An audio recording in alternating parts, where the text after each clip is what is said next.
upper's way. Striving to that blessed day. 10,000 may fall beside me, but I won't fear no. Cause all that stuff they do won't bother me, nah. This is Big Dada telling you, ha. Don't worry about a thing, no, nah.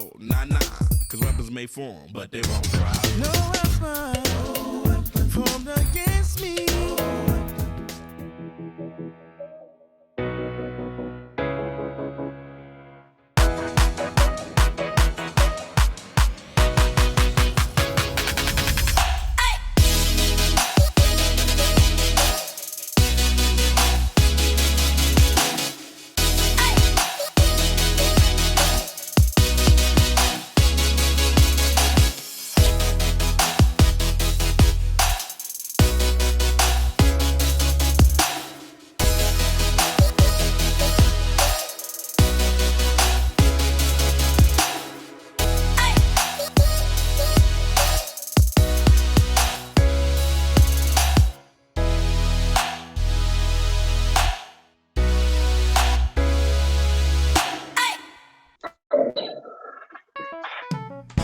What's up?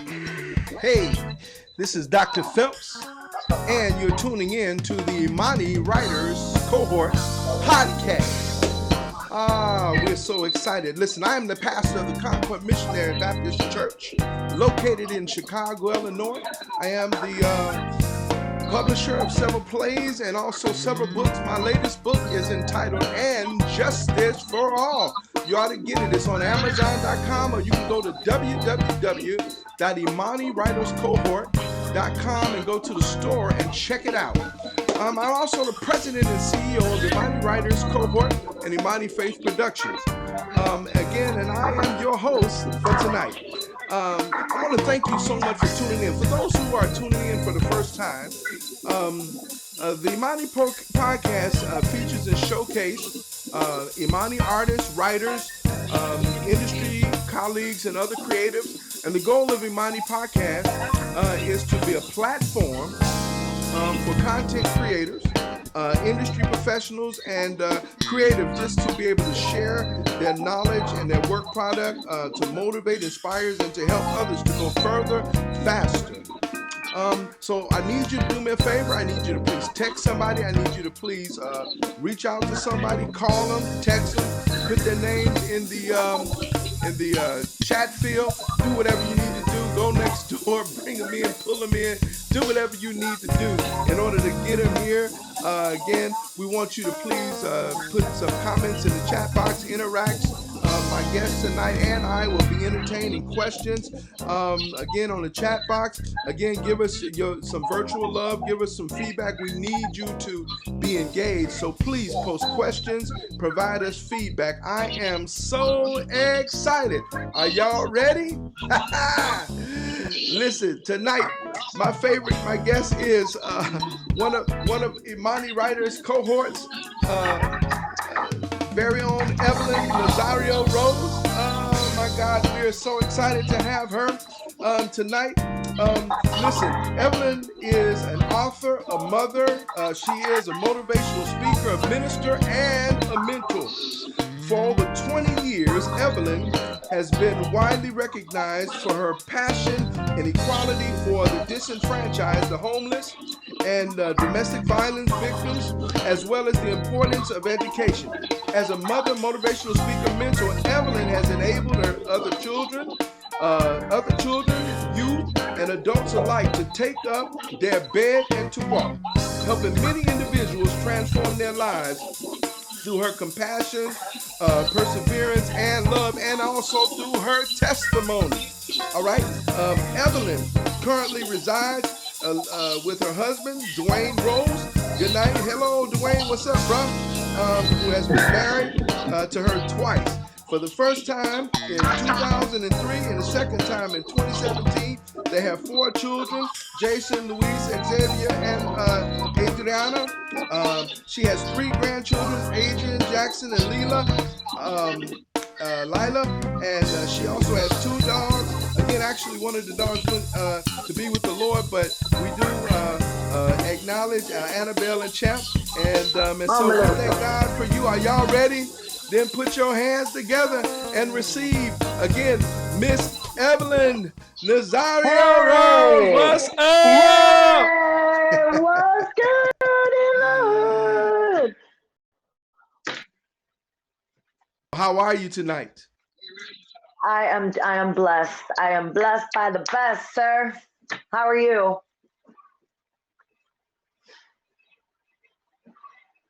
Can you hear me okay? I can now, yes. Okay, perfect, perfect. Again, we are so excited to have you. Thank you so much for being my very, very, very special guest. And how are you tonight? How's Dwayne? Dwayne is doing good. He's taking care of Annabelle and Rico since we got a new doggy since Champ passed away. So he's Yeah. tending to our son and daughter. Okay. Good. Well, give Dwayne my love. And again, hello, Rico. Welcome to the family. For real. Thank you. Listen, so for those who don't know who Evelyn is, why don't you tell us about yourself, where you're from, where you grew up, anything that you would like for us to know about you? Well, like you stated, I'm married to Dwayne. We've been married twice, and we'll talk more about that in the interview. Again, 4 kids, 3 grandkids, 2 dogs. I'm the oldest of 7. I'm the oldest on my dad's side, and I am the oldest on my mother's side. I grew up on the northwest side of Chicago, grew up in Logan Square. I'm a product of the Chicago Public Schools. I went to Kelvin Park High School and I went to Darwin Elementary. And went to college here in Chicago at Northeastern Illinois University. So I'm definitely Chicago's very own.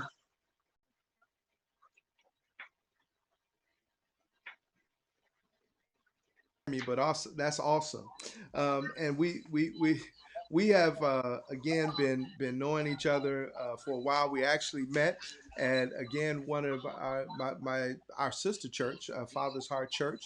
So we want to give a shout out to Pastor David and Pastor Yolanda Cruz. Father's Heart, and all of the Yes. Father's Heart members that are watching tonight. Hey, hola, que paso? Hey, remember to be a Bienvenidos. reflection. Yes, yes. So tonight Much love, much love. we're here to discuss again Grace Unfiltered. Grace, my story of lies, of love, rather, lies, and the power of forgiveness. Oh my God, this is an amazing, amazing book. And so we're here tonight to kind of talk about that. And Yeah. so I tell you what, let's just jump in. Let's just jump right on in. Tell us about what Come is the on. book about? Well, the book is about a 10-year trajectory in my life that wasn't the most fun. It was filled with lots of um, lies, love lies, and unforgiveness, just like the book says. But it's a candid interpretation of my last 10 years of my life and the mistakes that I did and I committed, and that got me to a really bad place, and what I needed to do to get out of that. Wow. So let's just kind of dive in. Okay. Well, tell us your story of love. Let's just take the subtitle. Tell us your story of love. Let's just start there. Okay. Well, when I talk about love, I'm referring specifically actually to 2 kinds of love. Love are my agape love, right? The love that God has for us, how He loves us unconditionally. There's really nothing that we can do that doesn't surprise God. So He, we come to Him humbly. Well, I do. Um, that's the first love. Then the second love is the love of my mind, and the love that Come on, He girl. Come showed. on. Let's hear about that. I'm just saying it. I'm just saying it. Let's talk about it. But really, it had to do almost all with the love that my husband had for me. And it was unconditional, whether I was with him or not. And I think that is probably the most uh, beautiful part of the story. That it wasn't because he wanted a certain thing from me. He wanted forgiveness for me. Ooh, So he that's was, deep. that's deep. He didn't want Hmm. something from Yeah. you. He wanted forgiveness. What? Repeat that. That was kind of deep, girl. Say that again. Yeah, yeah. So again, Dwayne's approach, I guess that I can say that now, it wasn't more for me to be with him as much as he wanted me to be with him. And I mean God. Because there was a time where he and I really weren't speaking. We weren't in each other's space or anything like that. And even during that time, he never stopped loving me, right? He loved me the way that he should have loved me with the agape, right? It wasn't something that he wanted because it was for him. He wanted more of the love and forgiveness for me. And that's deep. That is very deep, and I want to come back Yeah, to that. I want to come back to that. yeah. But I do have a question. So what is the role of love? What was the role of love for you in this whole ordeal? Can you define love for me? I mean, because again, don't assume that we understand what love really means or even what you are really talking about. But can you what is love? Talk to us about that. Well, I'll start by saying that love is definitely unconditional. Um, and someone told me something one time that I've carried with me forever, and that is you choose. Love is a choice, and you choose, right? You choose who to love, and they choose to love you. Um, and I think that the place that I got a little lost in is that I really had a skewed definition of love for a very long time. So I had to, in a sense, deprogram myself with what I knew that was what I thought was the truth and replace that with the actual. Um, Taking that materialistic, that uh, superficial love that can sometimes be demonstrated and literally die to yourself so that another person can live. Um, Wow. I think that is one of the most, it's deep. It's deep. My story is so deep because he in essence, he being my husband, right? He had to come into a place with himself, right? Because manhood, personal feelings come into play, and God, man, we both were put on a really big challenge, and to God's glory, man, we made it, we survived. But it wasn't because it was easy; it was because we chose to work through that stuff that was hard. Wow, wow. So again, we're going to get to that a little bit. So, Yeah. this is really intriguing for me. So now let's transition from Hmm. this love, right, to the lies. Let's transition Ooh. to from love to lies. Ooh. Yeah, the lies. Well, in my right, my interpretation that I share in the book, the lies were really just all the drama, the lies, the deceitfulness, everything that I did to contribute to the demise of my marriage, right? Because it all started with a lie. And then on top of that, you have to create more lies to cover the lie that you already told. And before you know it, you're caught up in this web. And I dare say sometimes you even start to believe your own lies because you try to justify things, right? I did this because no, there's something deeply more, there's more deeply rooted issues going on in there. So, yeah, lies, it had a lot to do with my deception, not just in my marriage, but to me, myself, how I lied to myself. Yeah, Well, you thinking know that what? things And were good when they weren't. wow, wow. And the other piece of that too. Hmm. Again, not trying to take over your interview, but the other thing I keep hearing in my spirit, even as you're talking, you know, as you done it unto them, you did it unto me. And I hear Hmm. God basically saying that, that Yes, it what, absolutely. you know, I mean, because not only did Dwayne show love, right? But God, you know what I'm saying? Amen. Yes, sir. you know. Yes, Okay, sir. so let's shift that to the next one, right? Let's talk a little bit about that forgiveness. Yes. Yeah, and the power of forgiveness. Talk to us about the power of forgiveness.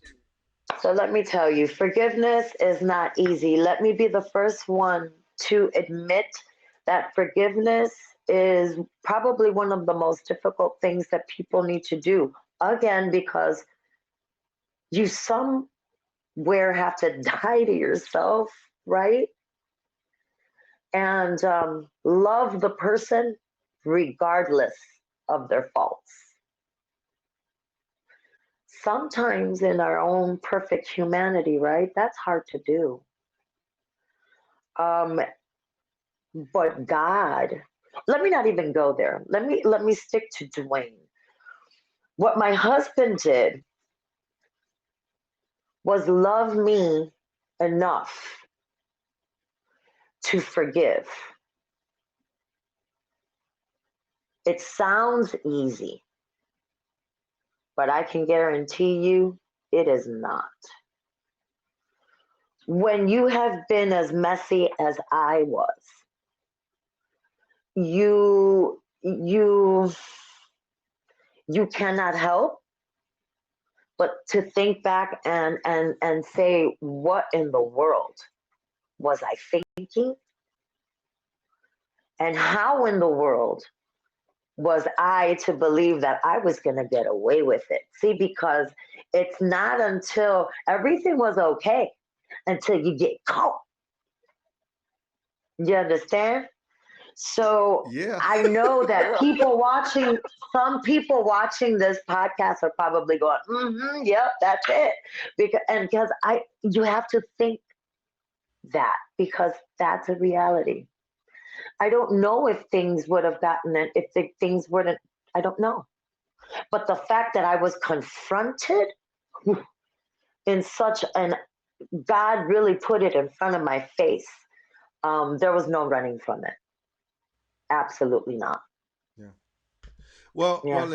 well, if Dwayne was here, I would certainly, as we did in your book release, I would ask him, well, how did you do it? But the other part of this is, again, which I'm going to ask you. Whenever we do things to people that we love, we really, when we break their hearts, right? Um, there is a certain degree of guilt and shame that comes with it. So my question to you is, how did you forgive yourself? Ooh, it started there. It started there. So I am a person that is very popular. I am a person that is well recognized in the city of Chicago. I am a person that, um, you know, my person, my personality, a lot of people get to know that.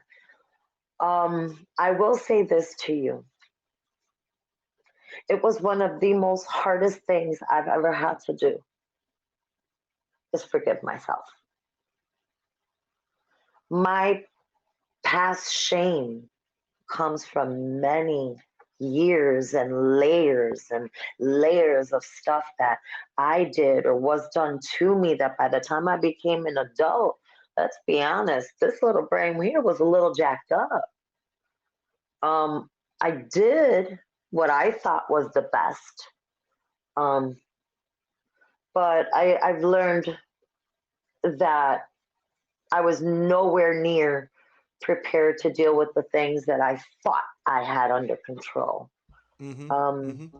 and see, because again, that's that lie you tell yourself. It's okay. I'm Come all on. good. I got Come on. this. Come on. I got this. And in reality, you don't. You don't. You build this skewed perception of what your truth is. That again, you believe your own lies, right? And then you start justifying the things that you do. But he, but she, but they. But you don't turn. Sometimes we just take that finger and point it right back to us, right? No, it was me. Right. I did this to him, right? And that was where I needed to really search deep within my heart. I wrote in the book where I had to take a mirror test. I challenged myself Yeah. to do the mirror test. You know, if you're in college and you take Psych 101, one of the very first exercises they give you is to do the mirror test. Stand in front of a mirror for 5 minutes and let the mirror speak back to you. That's hard. At least for me, it was hard. I couldn't do the I couldn't do the test when it was an assignment for school. I didn't do it. I couldn't do it. I was an emotional wreck to have to go through that. And I didn't do that assignment. I didn't complete that assignment until probably about 2 years ago, right? Oh wow. Where I had to take a deep look into myself and search and dig, extrapolate, pull, prune, whatever you want to call it. It had to be done, Yeah. and it wasn't easy. Yeah. It's It so, wasn't easy. so the thing that I love about that, again, because there may be someone here, well, looking at this podcast, right, in similar situations where they just again uh, don't know really what to do. But your book, Right. it really does help you, because your book really says, again, I was trying to pull it out of you, but I'm gonna bring you back to your book. Your book said that the turning point, was in the moment of discovery when you got caught. You know, Yes, sir. all right, right. So caught, Absolutely. right. Yeah, Second, confession, of right. course. You got to admit it. This is what I learned from your I mean, book. because absolutely. I mean, what are you gonna do? You got your hand in the cookie jar, and you're straight up gonna look at somebody and be like, "It wasn't me." Come on, gotta be honest. Honesty is where it starts first.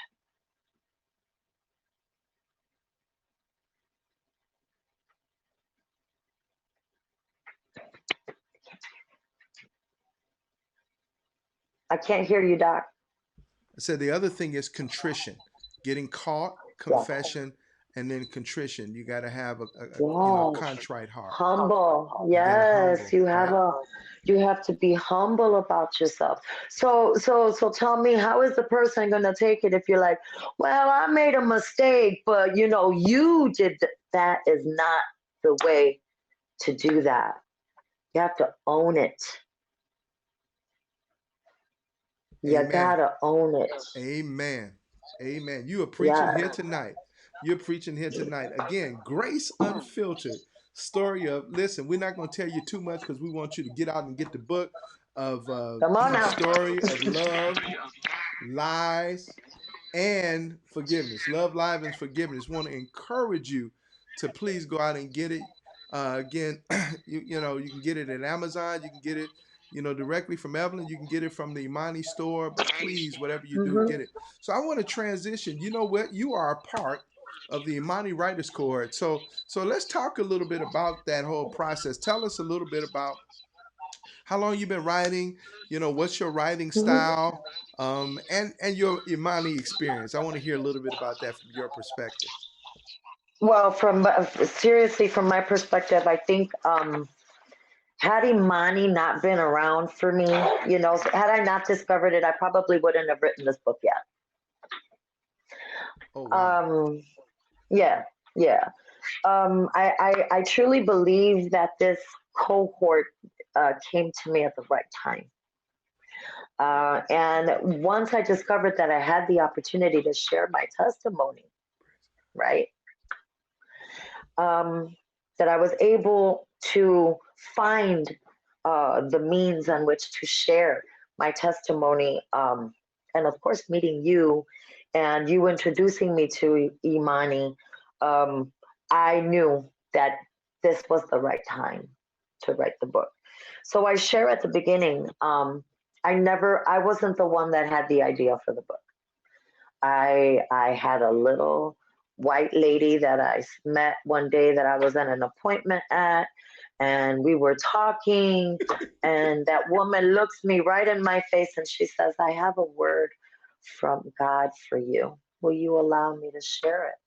Um, so what's important about that as well is that I was backslidden at the time. That I wasn't really serving the Lord at that time. Dwayne and I were already together, but I wasn't really spiritually sound. So when she told me, God is telling me to tell you, you have to write a book. I mean, it went in one ear, and I don't want to say it came out the other. I just want to say it just got lodged somewhere for all these years. And then meeting you and being introduced to the cohort, I just knew it was time. It was time. So tell people what the cohort is from your perspective. What's the cohort and what's the process? And what did you learn from it? Oh my God. Well, first of all, I learned that everybody has a book inside of them. That's the number one thing that I learned. Everyone, every person has a book inside of them. Do not let your story overwhelm you. Allow yourself to be a part of a process that will help you bring your thoughts together, will help you um, in those times when you don't, because remember, I had a bout of writer's block, remember? And I cried to you because I had writer's block. And I was able to supersede that writer's block, right? I don't think Amen. if I wouldn't have, if I wouldn't have had that support, would I have finished with the book? I don't know. I don't know. But I do encourage anyone that really has has had that in their mind to reach out to the cohort. So what I want to explain to everyone right now is that you're almost taken by the hand and you are challenged, right, to a degree, to find and dig deep inside of you and see what is wants to come out.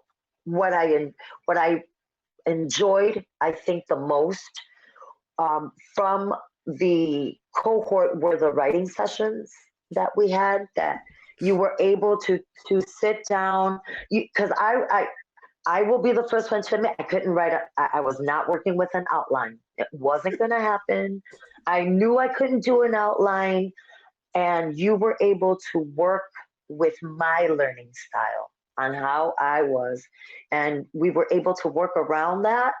So that was probably the turning point for us and me writing this book is when I was finally able to get to that point that I was able to my voice came out. But that came with practice, of course. Yes. And finally to me is just the professionalism behind all of it, right? You offer a product. Let's be honest. This is what you offer. So what I can say is from beginning to end, I give you and guarantee you, you will be mentored, you will be taught, and you will be encouraged to be the best you that you can be. And I think that and right there was for me, um, it was uh, invigorating for me Wow. to know that someone had was holding my arms up to a degree, that I didn't have to keep my arms up on my own, that I had somebody, that in my, oh Lord Jesus, God help me, I had someone holding my arms up, and that I can never, that's priceless. Yeah. Well, thank you Priceless. so much for your kind words. And I remember, I remember those writing sessions, and I Mm. do. I remember them, and I especially remember the last, the last one. Most of the time with like our videos or our record or whatever.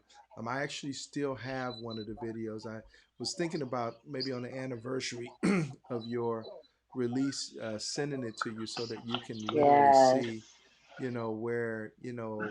where we came from. But in that last session, that was when we did the epilogue, uh, and those were Oh, your that was deep. letters. Yeah, those were your letters to your kids, and Yeah. so I just want to publicly thank you for entrusting me with your story, because again, um, yeah. So I'll just put it that way. Thank you for entrusting me, with your story, and then And also thank to you for thank you for believing in me though. yeah. Thank you. That I knew, you were handling someone that was a little difficult, No, no, you're kidding. No, no. and but you handled me brilliantly, and thank you for that. I Uh, mean, you were only just you didn't just care about my feelings. You were worried about my husband. You were worried about my kids. yeah, You were worried about everyone. So I really want to thank you for that. good. Thank you. So listen, thank you so much again. We want to encourage you. If you're out there, you're listening, you can contact us, Imani Writers Cohort, www.imanywritercohort.com. Again, contact us. Yes. We will really, really love to work with you again. Uh, it's based on three principles. Every one of us has a story. Yes. You give value to your story, right? And you're responsible for telling the story. All right. So we just want to encourage you to do that. I want to shift a little bit to what you've been doing lately. You've now started working. I know you've always been in social services and things of that nature, but now you're doing something a little different, and I think it's with the mental illness. So what is, man, what is a mental illness counselor, or whatever you're doing? Can you tell us a little bit about that? Well, considering all the things that we have been through, I say we, all of us, there has been a huge increase in mental health. There are a lot of people, children to the most oldest, are having a hard time dealing with everything that has happened within this last year. It is no secret that domestic violence has gone up tremendously. I think it's about 70% since the pandemic. Children's suicide are going up. How is a 9-year old wrapping it around their head to kill themselves? It just, to me, it just doesn't make sense. So, in order to address the issue, I felt I needed to be more informed. So I went ahead and I took a training in becoming a mental health awareness, like a first aid person. I cannot treat, I cannot diagnose, but I can encourage you. I can hold your hand. I can talk to you. I can provide you with resources. I can, besides all the other stuff as a doctor, I can't get you meds or things of that, but I can certainly, most certainly, direct you into the direction that you need to go to become not just physically sound, but my God, uh, mentally sound. There's a lot of a lot of things. We had people that have been out of work for over a year. They don't know how to sustain their families. All the violence that's been happening in the city of Chicago. People need to understand that's only in 5 neighborhoods, and only in 5 neighborhoods in Chicago. So we need to address that. We need to address that. And I think that with my story and my testimony, I am able to come to people from a genuine place of understanding, and I'm able to at least be a little glimmer of hope for people that are dealing with mental health illness, or someone that they know that's mentally ill. Wow, it's vitally important. And again, I'm learning about um, you know I'm learning about the Latino communities, Hispanic Yes. Latino communities, but I know in See. an African American community, it's almost like taboo to seek help for Yes. mental illness. I don't know if it's the same in the Latino Yeah. community. But talk to us Yes, it just a is. little bit about that. Because I know that that's really one of the stigmas. There's a negative stigma about seeking Yeah. help, and so because of that, we don't, and so we suffer in silence. All right, and we have Correct. these Like I do. scars, these invisible scars, which mental health, and in our situation, a lot of it really is post traumatic stress disorder, PTSD, because of a lot of it, the random acts of violence, all of the impressions of violence that we see, and we're not getting any help for it. So can you talk just a little bit about that? Yeah, sure. So, mental health, mental health awareness, right? You have to know the signs. You have to see the signs. But I want to make something very, very clear. Just because you are seeking help because of something that's happening inside of you doesn't make you bad. It doesn't mean that you're broken. It doesn't mean Amen. that there's something Come wrong on, with you. preach, preach. It just means that you have something going on inside of yourself that you need to deal with and confront. And there is help out there to do that. I think that the stigma, right, that we're talking about is cultural. In the African American community, it's very prevalent. In the Latino community, it is very prevalent.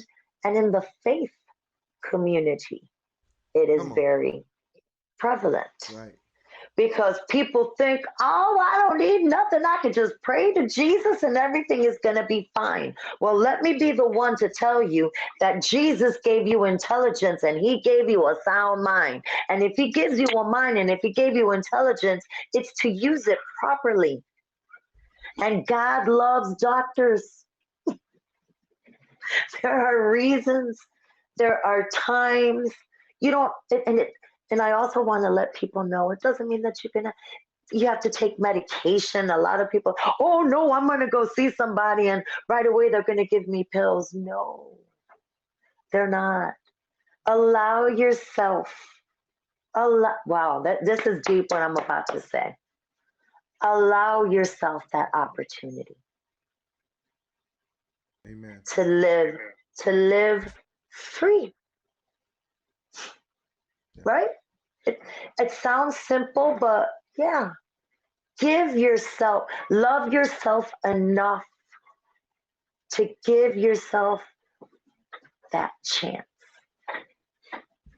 Amen. Wow. Listen, do you have any websites or numbers that people can go to just in general? I'm going to give them your contact information in a little bit, but are there Yeah, any? I mean, yeah, because like we used to have like I'm forgetting it, but I know there's like suicide, yeah. There's a hotlines. suicide, and I am so sorry. You caught me off guard. I don't have the Okay. information, but please reach out to me. We'll put it in Is the that, we'll put it in the comments field, and then also in the description, so that you yes, can get yes, help there. Because what I really want people to hear tonight, and I know we've gone just a little bit over, but this is vitally important. What I Yeah. want you to hear is that there is help. All right. There's Yes. help not only just in Jesus, but there also is help in community, right? And Yes, sir. so Yes, we're going sir. to give you that information. Evelyn, I thank you so very much Thank you for so much, Jack. This was for I wonderful. know I for putting you out. Listen, it has just been a great time, chopping it up.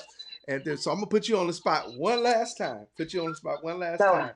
So all I read right. on here. I read on here. It says that you are a minister. All right. And so now in the next 60 seconds, I want you to get. I want you to listen. I want you to exercise your gift. I want you to encourage. There's somebody here that needs a word of encouragement. Can you just take 60 seconds? All right. 5, 4, 3, 2, 1, go. Your reality, your truth, everything that you are living, you have to allow yourself opportunities to make mistakes, and you have to allow yourself opportunities to fail. In failures, there is freedom. We cannot begin to think, right, that we have everything together. But what I can tell you is with the right help and with the right resources, you can be bigger than you can ever imagine. Stop listening to the chatter that's around you, because the chatter doesn't matter. Allow what God has to say about you to give you the value that you need. Don't seek man's approval, because he will always fail you. But if you keep it real with God, I give you my 100% guarantee. There is nothing, absolutely nothing you cannot do. And I dare you to try. Chacho, Santo, I mean. If I was at Father's House Church, that's what we said. Santo! Santo! Well, Evelyn, thank you so much. Listen, y'all go out and get her book. Again, this is Buy the book. listen, Buy the book, I need you all people. to go out and get this. Get this book again. Grace Unfiltered, my story of love, lies, and the power of forgiveness. You have been with my special guest, Evelyn Nazario Rose, and we want to encourage you to reach out and get in touch with her.